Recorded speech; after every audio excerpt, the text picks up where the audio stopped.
বাচ্চা থেকে বড় বিরিয়ানি তো সবার পছন্দ, তাই আজকে আমি দেখাবো কিভাবে বাড়িতে ঝটপট বিরিয়ানি বানাবেন। তার জন্য পেঁয়াজ কেটে নিয়েছি আর এটা বিরিয়ানি মশলা, আর পরিমাণ মতো আলু আর চিকেনটা এখানে ম্যারিনেট করে রেখে দেবো। এরপর পরিমাণ মতো আদা রসুন পেস্ট করেছি। কড়ার তেলটা গরম হয়ে গেলে পেঁয়াজগুলো আগে ভেজে নেব, আর তেলের সাথে আমি সামান্য একটু ঘি দিয়েছিলাম।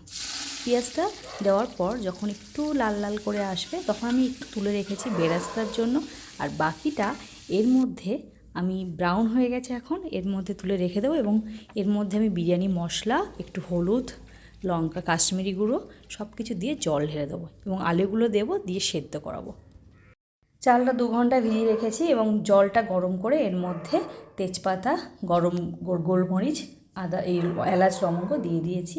ওদিকে আলুগুলো তুলে ওর মধ্যে চিকেনও দিয়ে দিয়েছিলাম এবং একটু ঝোল ঝোল থাকবে। এই অবস্থায় 80% যে ভাতটা হয়ে যাবে সেই ভাতটা আমি ওই ঝোলের ওপর দিয়ে দেব।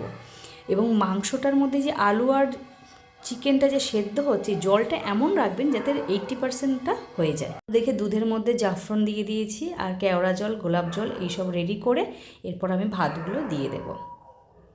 এখানে কিন্তু জলটা কতটা রাখবেন সেটা কিন্তু আপনি মেপে নেবেন। আর ভাতটা দেওয়ার পরে কেওড়া জল ছড়িয়ে দিলাম, দুধটাও ছড়িয়ে দিলাম আর গরম মশলাটাও দিয়ে দিলাম। ব্যাস 45 মিনিট দমে দিয়ে রাখুন আর শেষে বিরিয়ানি হয়ে যাবে। তো এই রকম হেলদি বাড়িতে অবশ্যই বানিয়ে খেয়ে ফেলুন।